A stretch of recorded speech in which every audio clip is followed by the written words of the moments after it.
Assalamualaikum warahmatullahi wabarakatuh. Di sini saya akan mereview hukum pidana lanjutan bab kedua mengenai penyertaan atau delamening.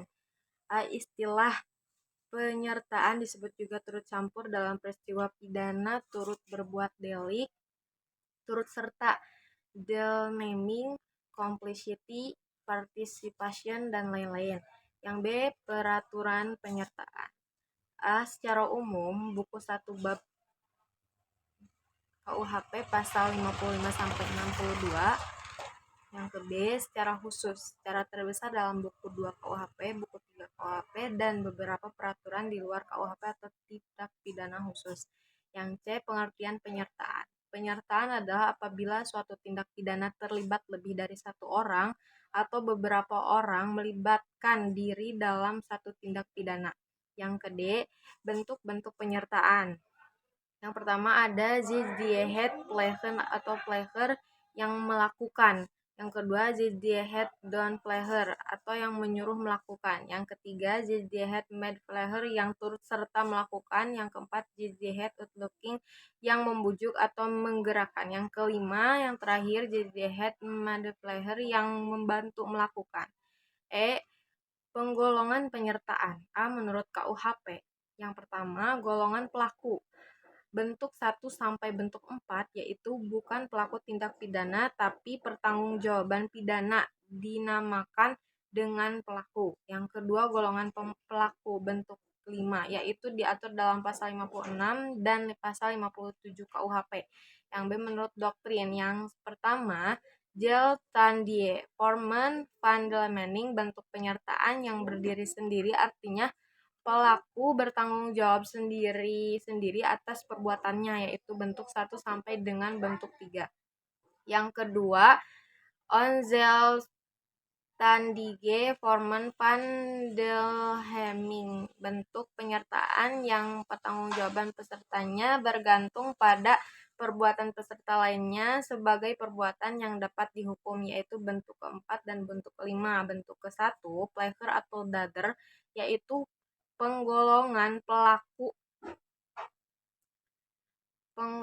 yang melakukan penyertaan tindak pidana menurut dalam hal KUHP ini dapat dikategorikan sebagai pelaku tunggal atau dapat juga sebagai pelaku jamak. Atas dasar itu ada dua pandangan. Yang pertama, pandangan yang luas, ekstensif. Pelaku adalah tiap orang. Bentuk ke-1, pleger atau dader, yaitu penggolongan pelakunya melakukan penyertaan tindak pidana menurut dalam hal KUHP ini dapat dikategorikan sebagai pelaku tunggal atau dapat juga sebagai pelaku jamak. Atas dasar itu ada dua pandangan. Yang pertama, pandangan yang luas, ekstensie. Pelaku adalah setiap orang yang menimbulkan akibat yang memenuhi rumusan delik pasal 55 KUHP. Yang kedua, pandangan yang sempit, restritie. Pelaku adalah orang yang melakukan sendiri perbuatannya sesuai dengan rumusan delik. Jadi, pelaku dader adalah orang yang melakukan sendiri perbuatan yang memenuhi rumusan delik, tetapi perbuatan undang-undang tidak menemukan secara pasti siapa yang jadi pelaku sehingga menimbulkan kualitas dalam praktek. Bentuk kedua, don pleger, menyuruh melakukan, yaitu orang yang melakukan tindak pidana menggunakan orang lain sebagai perantara, tetapi perantara itu hanya berperan sebagai alat. Dengan demikian, don pleger mempunyai ciri. Yang pertama, ada dua pihak, yaitu pelaku langsung, manus ministra atau auctor materialis, dan pelaku tidak langsung, manus domina auctor intellectualis. Yang kedua, dalam don pleger terdapat unsur-unsur. Alat yang dipakai adalah manusia. B, alat yang dipakai harus berbuat aktif. Yang alat yang dipakai tidak dapat dipertanggungjawabkan atau dimintai pertanggungjawaban. Penyebab tidak dapat dimintai pertanggungjawaban pidana terhadap orang yang disuruh adalah karena orang tersebut hanya berperan sebagai alat atau pelaku material yang didasarkan pada satu, tidak sempurna pertumbuhan jiwanya pasal 44, yang kedua adanya keadaan yang memaksa pasal 58, yang ketiga ada perintah jabatan yang tidak sah pasal 51 ayat 2, yang keempat adanya kekeliruan atau pemalsuan, yang kelima tidak mempunyai maksud untuk melakukan kejahatan seperti disyaratkan dalam undang-undang. Bentuk ketiga, turut serta melakukan atau medepleher.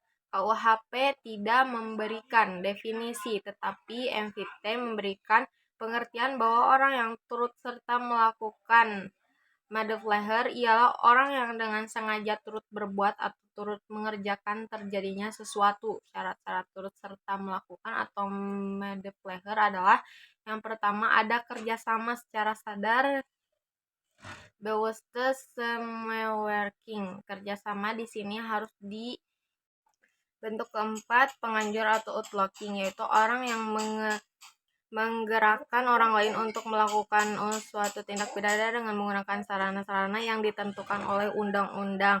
Jadi antara penganjur dengan menyuruh melakukan hampir sama, yaitu adanya usaha untuk menggerakkan orang lain sebagai pelaku material atau autor materialis. Perbedaannya adalah yang pertama, dalam penganjuran, saran yang digunakan diatur dalam pasal 55 ayat 1 sub kedua, yaitu diatur secara limitatif atau terbatas. Yang kedua, dalam pembujukan, orang yang membujuk disebut autor intelektualis dan yang dibujuk atau digerakkan autor materialis.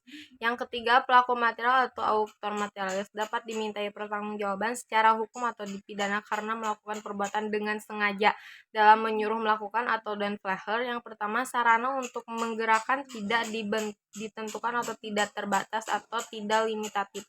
Yang kedua, dalam menyuruh melakukan, orang yang menyuruh disebut manus domina, sedangkan orang yang disuruh adalah manus ministra. Yang ketiga, perbuatan material manus ministra tidak dapat dipertanggungjawabkan secara hukum atau tidak dapat dipidana karena apa? Tidak mempunyai kehendak. Syarat-syarat pemidanaan bagi penganjur atau penggerak. Yang pertama, ada kesengajaan untuk menggerakkan orang lain untuk melakukan perbuatan yang dilarang. Yang kedua, menggerakkan atau menganjurkannya dengan daya upaya atau sarana-sarana dalam pasal 55 ayat 1 sub 2 dan 3. Pembuatan material tersebut dapat dipertanggungjawabkan secara hukum atau dapat dipidana. Maksud dari pasal 55 ayat 1 sub kedua adalah yang pertama untuk kepastian hukum, yang kedua untuk pedoman bagi hakim dalam pembuktian. Terhadap pengaturan daya upaya secara limitatif ini ada kritik dari Hazewinkel Suringa yang mengatakan jika daya upaya tidak dibatasi, maka orang yang cerdik pandai dapat memakai daya upaya lain di luar KUHP atau di luar yang diatur oleh pasal 55 ayat 1 sub kedua. Misalnya ratap tangis, cerita-cerita keberhasilan dan lain-lain. Adapun daya upaya yang berupa paksaan, ancaman, dan penyesatan dapat masuk ke dalam bentuk menyuruh dan juga menggerakkan. Dasar hukumnya adalah apabila dorongan atau paksaan atau ancaman itu sangat kuat, maka itu adalah menyuruh. Tetapi apabila tidak begitu kuat, maka masuk dalam menggerakkan. Bentuk kelima yaitu manipulatif atau pembantuan yang diatur dalam pasal 56 KUHP, yaitu ada dua,